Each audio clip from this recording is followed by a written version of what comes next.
Court orders operate without consequence. Non-compliance is rational and rewarded.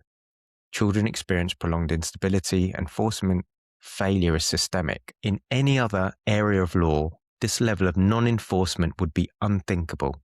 If 98% of speeding offences resulted in no ticket, no fine, no points, or 98% of people caught drink driving were let off, public compliance would collapse overnight. Trust in the system would evaporate. The findings demonstrate that child arrangements orders in England and Wales are routinely breached, rarely enforced, and effectively optional in practice. This undermines the rule of law, increases litigation and public cost, and exposes children to prolonged instability. Ladies and gentlemen, mums and dads, children of appropriate ages, welcome to the Papa Family Court Voice podcast. Today we're going to be looking at Papa's recently released Family Justice Transparency Report, the subheading Institutional Malfunction. Okay, let's jump in. Just to clarify, what I won't be doing is running through this word for word and reading it all out, but I will be going through it in real time and just skimming through each page and just picking out things that really jump out to me. So let's just do this together. Hopefully you'll enjoy this format, and as always I'll try and maintain some level of decorum as best as I can, but can't promise anything. Okay, so let's have a look at the opening page first of all. Enforcement failure in private law, England and Wales. Okay, so it's specific to England and Wales. Transparency audit of child arrangements order enforcement. Okay, produced by Papa, independent, unfunded research project, authors S. Cobb and A. Stevens. Okay, then we go into a forward. Okay, I'm not going to read all of this out. Okay, so it talks about parents experiencing the same issues across England and Wales. I don't think it's just England and Wales, it's pretty much worldwide from what I've seen and what I've heard, and the people that I've spoken to and the people that have contacted me and been in touch. Let's see here. Okay, court orders are repeatedly breached, enforcement applications delayed or ignored, no meaningful consequences for non-compliance, and children left in prolonged uncertainty. This is not a small number of dissatisfied litigants, it's a national pattern. As I said, it's not a national pattern, it's a worldwide pattern. More than 1,000 parents came forward to describe what happened after a child arrangements order is made. Okay, basically it says here, I think this is going to be the main theme of this report. Let's highlight this area here. In any other area of law, this level of non-enforcement would be unthinkable. If 98% of speeding offences resulted in no ticket, no fine, no points, or 98% of people caught drink driving were let off, public compliance would collapse overnight. Trust in the system would evaporate. That is now the position in private family law enforcement. Chim Courts frequently cites backlogs, safeguarding concerns and workload pressures to explain non-enforcement. They come up with any excuses they can to avoid the reality of things.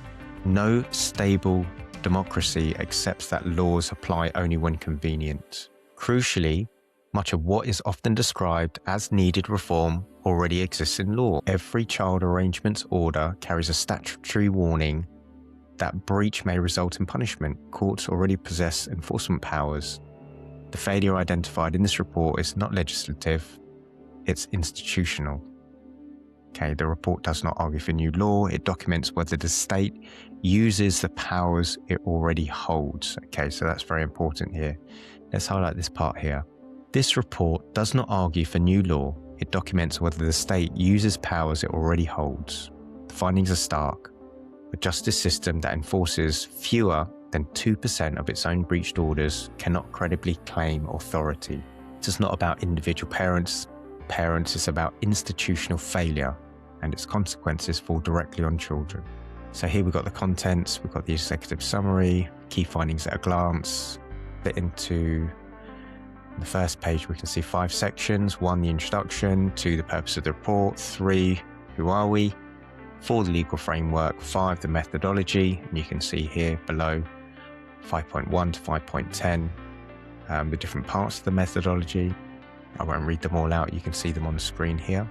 Okay, and then on the second page of the contents we've got the dataset overview, submissions, Okay, so how they worked the data set. Number 7, enforcement findings. 8, allegations. 9, analysis. 10, impact on children. 11, conclusion. 26 references. Okay, so let's have a look. Executive summary.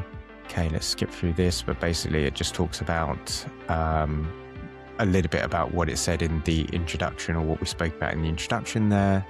It says this data was collected between the 5th of November and the 30th of November, collecting 1,452 submissions. Submissions outside of England and Wales are excluded, duplicates are excluded. The final data set comprises 954 parents involved in private law children proceedings in England and Wales. Within this group, 231 parents reported issuing a formal C-79 enforcement application following a breach of a child arrangements order. These 231 cases form the enforcement data set analysed in this report. Okay, so I think that's an important point there. The findings reveal a systematic failure of enforcement. Let's highlight this bit. Only 4 enforcement applications resulted in punitive sanction recognised under Section 11J of the Children's Act 1989.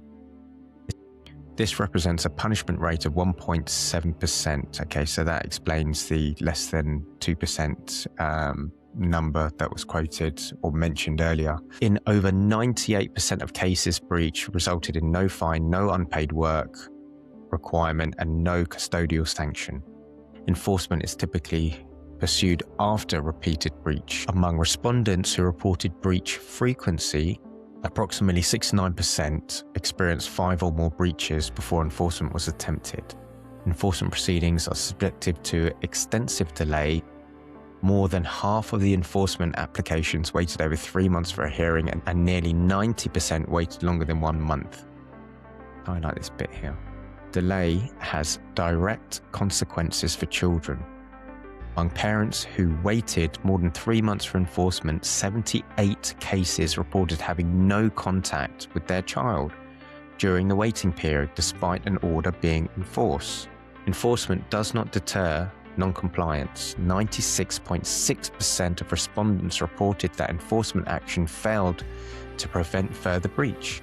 Separately, across the wider parental dataset, allegations of domestic abuse were reported in over 80% of cases. Where allegations were judicially assessed, over 90% were not upheld, indicating a significant disconnect between allegation outcomes and procedural impact. Taken together, the findings demonstrate that child arrangements orders in England and Wales are routinely breached, rarely enforced, and effectively optional in practice. This undermines the rule of law, increases litigation and public cost, and exposes children to prolonged instability. Okay, so we're on page 9. Key findings at a glance. Okay, so it's just a repetition of some of the points that we spoke about earlier. You can see the data set, the enforcement outcomes, again mentioned before. These are numbers that were mentioned in the forward, delays, impact on children, and deterrence. Okay, let's go to the next page, page 10. Context. 80% plus of cases involved domestic abuse allegations. 90% not upheld. So what does this mean? Court orders operate without consequence. Non-compliance is rational and rewarded. Children experience prolonged instability. Enforcement failure is systemic, not exceptional. What this report shows: the law already provides enforcement powers. The failure is institutional, not legislative. Okay, let's skip to... Okay, so the introduction just covers in a little bit more detail basically what was said in the opening couple of pages. Let's go to this highlighted point here. What happens after an order is breached? Purpose of this report. Scrutiny of family justice typically focuses on how orders are made. Very little examines whether those are enforced. This report exists to address that gap. Its purpose is to measure enforcement outcomes following a breach, assess whether enforcement deters non-compliance, examine delay and its consequences, identify institutional patterns, and assess public confidence in enforcement. Who are we? Okay, so this just explains it was produced by Papa. I think this is important here. Received no government funding, no legal funding, no institutional sponsorship. It was conducted voluntarily. Legal framework, enforcement framework in private law is not weak, it's underused. Every child arrangements order contains a mandatory statutory warning under Section 11J, the Children's Act 1989, that a breach may result in punishment. Courts already possess the powers. Okay, so that's been mentioned before. So on this, when I was reading it earlier, when you're in family court, at the end of every position statement, you have to sign a statement of truth. Okay, when you go into the court, you again have to read from a script, a piece of paper that they give you, swearing that you are telling the truth, the whole truth and nothing but the truth, and all that palaver. You can do it either on the piece of paper that's recorded, or you put your hand on the Bible and swear to God and all this. And it specifically says if you're caught lying or trying to mislead the courts, you'll be punished, either with what it says here, a criminal record, unpaid work, fines, and so on and so forth. But here we go, sentences, imprisonment. But the reality is, in my experience, what I've seen, when the other party is caught red-handed, lying, being abusive, they just do absolutely nothing. Yet, when the other party makes the false allegations, you're charged before even looking at any evidence whatsoever and treated as guilty. It's absolutely ridiculous. It drives me insane. When these powers are not used, orders lose meaning. If they're used in the wrong context, that's what I've just explained. They choose to use these powers in the wrong way when they feel it's right for the narrative that suits them. Yet when the narrative doesn't suit them, they completely ignore them. A system tolerates routine breach that communicates compliance is optional, depending on which side of the courtroom you're sitting on. Backlogs and safeguarding concerns frequently cited to justify non-enforcement. They come up with every single excuse you could imagine. If you watch the Justice panel for reform from the Justice Committee, they used every excuse from, we're understaffed, to, we're undertrained, to, it's a backlog from COVID, there's too much pressure. They come up with every excuse rather than looking at what they're actually doing, which is basically not following their own laws and acting in unlawful ways. That's what they should be focusing on, not making up excuses. Non-enforcement carries a public cost. Repeated applications, prolonged CAFCAS involvement, and extended litigation consume public funds. Early effective enforcement would reduce repeat hearings. Of course it would, but that's not what they want. What they want is to prolong everything because it keeps the machine running. It keeps everybody funded. It means that every organisation, including the judges, CAFCAS, social services, all the court workers, the family court as a whole, the entire industry continue to get paid. At its core, this is a constitutional issue. Courts derive authority from enforcement. Orders issued without consequence absolutely undermine the rule of law. Section 5 talks about the methodology, purpose and scope. The purpose of this study is to assess institutional behaviour rather than individual disputes. Okay, sorry if I'm whinging and moaning about my personal disputes, but it's the experience that I've got involved in this family court system, and I'm sure it's the experience of many of you listening, for those of you that are listening. It focuses on what occurs after a court date is made, whether enforcement powers are used following breach, and whether enforcement operates as a meaningful deterrent. The study does not claim population prevalence and does not seek to estimate national incidence rates. Its objective is to identify patterns of experience and systematic outcomes on first-hand accounts. Data collection, so it talks again about the data collection. All the data has come from the Papa community, social media pages, email lists, all hosted at papa.org.co.uk. Here it just shows the dates of when the survey was open. Institutional criteria, England and Wales, private law, children proceedings.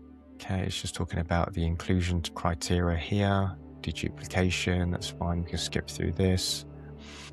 Respondent role, classification. It's just talking about cleaning up the data set. Analytical samples, 2 analytical samples were defined. System level analytic sample. This includes parents and other adults with parental responsibility. It is used for analysis of enforcement outcomes, sanctions, deterrence, court behaviour, and institutional performance. Parent-only analytical sample. This includes mothers and fathers only. It's used for gender-based analysis, parent-specific findings. This approach preserves analytical clarity while avoiding artificial narrowing of system-level findings. Definition of enforcement. Okay, let's have a look at this part. 5.7. For the purposes of this report, enforcement is defined strictly as the filing of a C-79 enforcement application following a breach of a child arrangements order. Okay, so that's interesting for me because basically what they're saying is they've collected this data set and you can only be included within this particular area if you filed a C-79. That's great, but what about all the breaches that have happened in court? Me personally, in multiple court sessions that I've been in, where the other party has breached the court order multiple times, I haven't put in a C-79, but I've said to the judge, hey, these are being breached. Here's the evidence here, right in front of you. Let me show you. Look at the social services report. Look at what they're saying. Surely this is a clear breach. And all they say is, yes, well, let's not talk about that right now. What do we really want to talk about today? Let's try and stay child-focused, shall we? If you're on the receiving end of this and you're the respondent, then they will try and avoid anything to do that will call out the bad behaviour of the abusive party. Whereas, like I say, any false allegation that the abusive person is making constantly, you'll have the book thrown at you straight away without anything, without any evidence whatsoever. It's just making my blood boil thinking about it, to be honest. Every child arrangements order carries mandatory statutory warning. Yeah, we spoke about this earlier. Okay, enforcement-related questions captured. Number of breach. Okay, this is important here. Enforcement-related questions captured. Let's highlight this section here. Number of breaches prior to enforcement, waiting time for enforcement hearings, interim contact during enforcement proceedings, enforcement actions taken by court, whether punishment was imposed, perceived deterrent effect of enforcement. Okay, only respondents who reported issues using a C-79 were included. Again, like I say, that's great, but what about all the orders that were broken where there wasn't a C-79? The data would be through the roof, I guarantee you. Data cleaning, so it's talking about data cleaning here. Let's skip through that. GDPR, data protection, limitations. Let's have a look at the limitations very quickly. This could be interesting. Okay, this study is based on self-reported data and is subject to self-selection bias. Okay, so basically they're just saying, look, we've collected this from our own networks, and our network is primarily the papa group who come to these pages, who come to these social channels with, negative experience of the family justice system. Of course we do.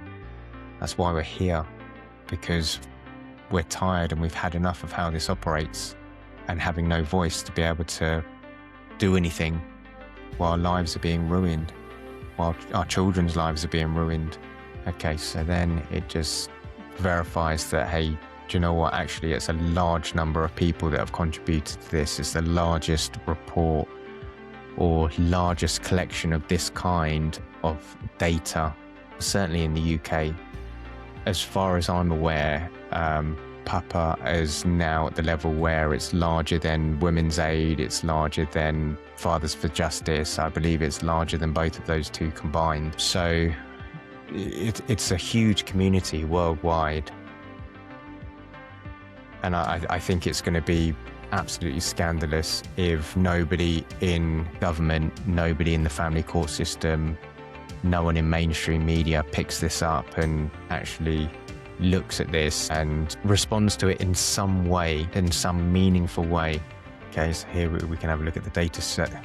So here it just shows the data set overview. You can see a breakdown: England, Wales, US, Scotland, Canada, Australia, Northern Ireland, Republic of Ireland, New Zealand, other jurisdictions. Okay, some more about how the data was collected. Okay, so let's have a look at the final data set, 954. 56 fathers, 188 mothers. Okay, so it's kind of like almost like an 80-20 split again there, isn't it? Here we go. Now we're getting down to the nitty-gritty. Pretty graphs. Here are the findings. Number 7, 7.1 sanctions. Only 4 of 231 enforcement cases resulted in punitive sanction recognised under Section 11J, Children's Act 1989, punishment rate of 1.7%. Okay, so that was the big headline at the beginning, less than 2%. Only 1.7% of C79 enforcement applications resulted in punishment. That's out of 231. Okay, so there's a bit more detail here. Figure 1 shows, out of that 4, there were 3 fines and 1 community order. 98.3% of cases breached carried no sanction, rendering child arrangements order effectively unenforceable in practice. So basically 98.3% are getting away with committing crimes, and that crime being using their children as weapons, weaponizing their children, stopping contact with the other parent. Breach frequency. Among respondents who reported breach counts, approximately 69% experienced 5 or more breaches before enforcement. Why does it need to be 5? Surely it should be after 1, right? That's like saying, oh, okay, so I jumped in my car and knocked over 4 people, but I'm only going to get in trouble for hitting the 5th person or maybe even the 6th person. Absolutely ridiculous. Figure 2, number of breaches prior to enforcement action. The majority of parents experienced repeated breach before enforcement was attempted, indicating routine judicial tolerance of non-compliance. It's because they can't be bothered, or it's because they don't want to. 7.3 delay. More than 50% waited over 3 months for an enforcement hearing. So 3 months. That's probably 3 months without access to your children. 3 extra months without access to your children. Complete waste of time for everybody involved, especially the children. Okay, so let's have a look here. Under 1 month, 11%. Under 3 months, 36%. And over 3 months, 53%. It's a huge amount. 7.4 impact on contact. Okay, this is interesting. Let's have a look at this one.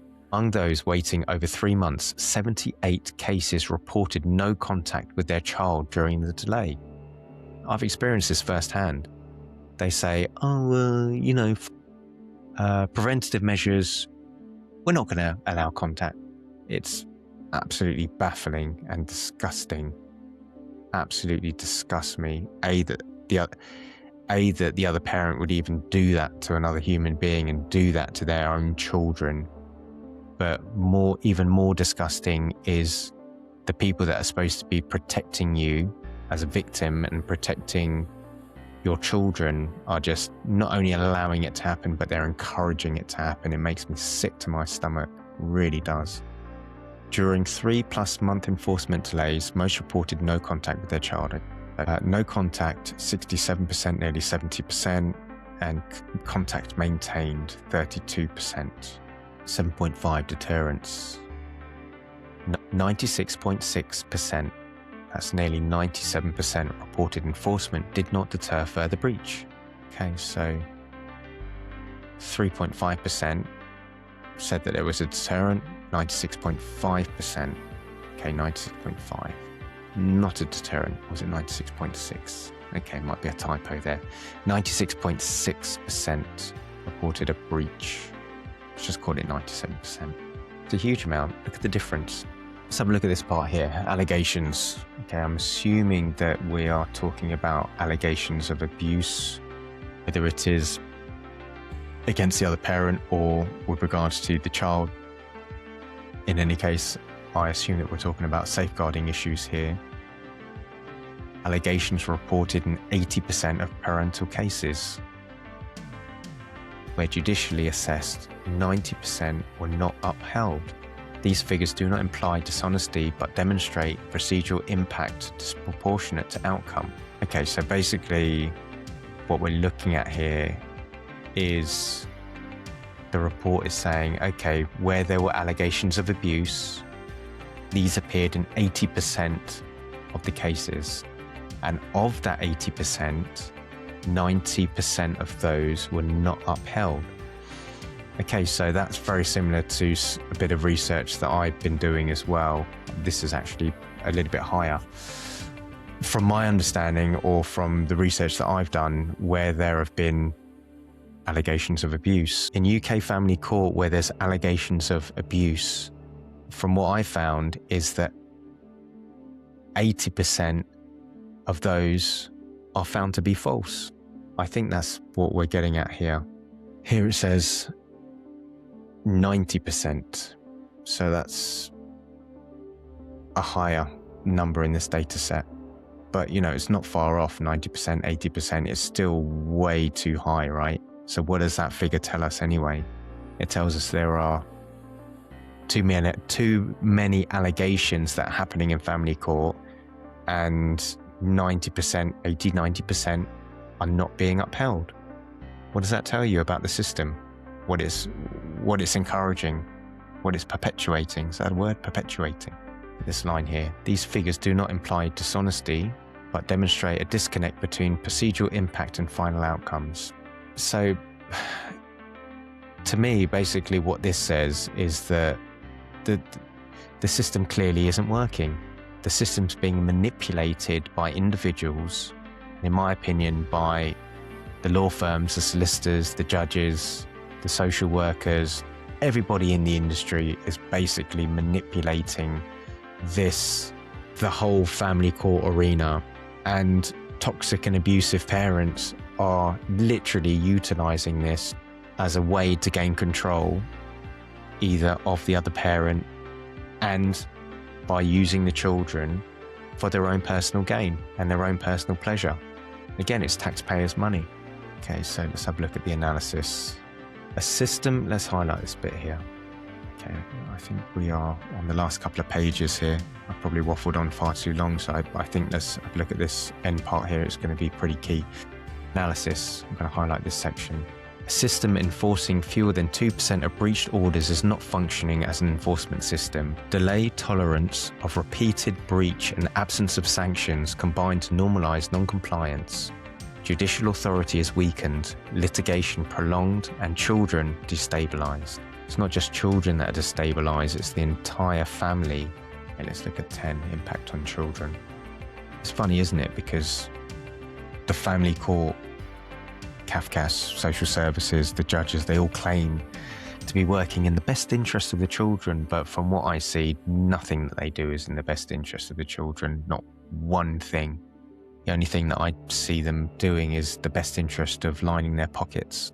Okay, number 10, impact on children. Children experience prolonged uncertainty, disrupted attachment, and loss of meaningful relationships. No child welfare framework supports prolonged instability caused by institutional delay and non-enforcement. Okay, pretty standard stuff here. Everyone knows this. It's common knowledge. It's common sense. Anyone with half a brain knows this already. It's stupid that things like this need to be written down for people to see and to acknowledge. You see it in every report, but yet it's just ignored. No one cares about the impact on children. They really don't. Just read anything. Go to any psychology website. Go to Psychology Today. Google it. We all know the impact on children. The family court service, the family courts, they all know that this is a problem, but they choose to ignore it. They choose to pretend that they're either dumb, stupid, overworked, or still recovering from COVID backlogs was the other excuse that I see come up a lot. Idiots. Okay, so let's have a look at the conclusion. Okay, so we're on the final conclusion here. I think we should probably read quite a bit of this because I think a lot of it's going to be quite important. This report demonstrates a simple and troubling reality. The enforcement powers required to uphold child arrangements orders in England and Wales already exist. Parliament has legislated for them. Courts are authorised to use them. Statutory warnings explicitly state that breach may result in punishment, including fines or imprisonment under sections 11I and 11J of the Children's Act 1989. Yet in practice, those powers are never almost used. Okay, so just reiterating what it said in the intro and also within the main body of this document. Again, here it's just highlighting and summarizing what we've just looked at. It's breach orders are routinely tolerated, enforcement applications delayed, a system in which fewer than 2% of enforcement applications resulting in punishment cannot credibly be described as enforcing its own authority. This failure has consequences. So let's look at these consequences. Children lose meaningful relationships while waiting months for enforcement hearings that produce no outcome. Parents are drawn into repeated litigation that resolves nothing. Public money is consumed by avoiding hearings, repeated CAFCAS involvement, and prolonged court supervision. None of this advances child welfare. None of it represents value for the taxpayer. Okay, so that's basically your two big takeaways, if anything, for me personally, from this report. Let's read that again. None of this advances child welfare. That should be number one. Okay, if you're interested in children as the main priority, which I am personally, and I'm sure many of you are too, none of this advances child welfare. Okay, so if the courts are saying that, well, it's the best interest of the children, no, it's not, because none of this advances the child welfare. Okay. Number two, if you're a money person, if you pay your taxes, which most of us probably have done for most of our adult lives, none of it represents value for the taxpayer. Crucially, the system also creates a rationale incentive to breach. Where parents know that court orders are unlikely to be enforced, non-compliance becomes calculated choice rather than a risk. The other parent just doesn't care. Most of the time, they're either so toxic or so twisted in wanting to hurt the other person that they can't help themselves but to break them anyway. Or two, they're just being advised by, again, sick solicitors and lawyers who are just trying to manipulate the system and use the system to their advantage. The statutory warning attached to every child arrangements order loses credibility. It only loses credibility because it depends how you look at this, right? Because if you're the party that they're siding with, in my opinion, they tend to side with the abuser, because the abuser is the high conflict one, and the high conflict one is going to generate more business for the family courts. So it's better to keep that person in power because they're always going to be creating issues, problems, and conflict. They side with that person rather than siding with the person that will be looking for resolution, quick resolution, trying to do things fairly and quickly and effectively in the best interest of the children in reality. But they don't want that. They want conflict to continue to prolong the cases, right? But if it's the harmful parent, the aggressive parent, the toxic parent, the high conflict parent that is breaking these court orders, they completely get away with it every time. Yet if it's the safe parent, the parent who's trying to, the parent who's usually on the receiving end of this, even if there's an allegation that they've broken it, you're in trouble straight away. If courts are generally operating under pressure, this represents a profound efficiency failure.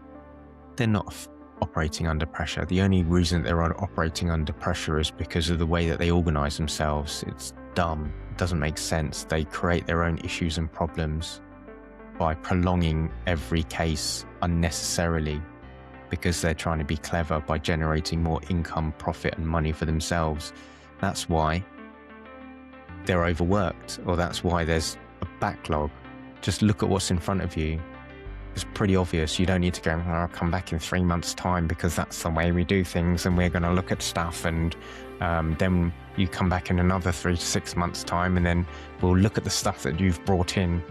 You can't just say, look, okay, here's my stuff on day one, look at it.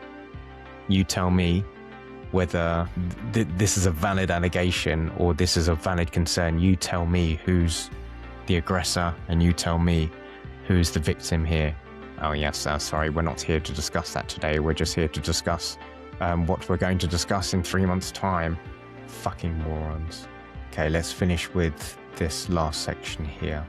A justice system that issues orders it will not uphold wastes time, wastes public money, undermines compliance and damages children. Restoring enforcement is not punitive, it's foundational. Without enforcement, court orders are advisory. Without consequence, warnings are meaningless. Without authority, the system cannot function. Reform, therefore, is not optional. It is necessary to restore the rule of law, public confidence, fiscal responsibility, and the welfare of children. What's it like to hold your child in your arms, interlinked? Interlinked. Do you feel that there's a part of you that's missing?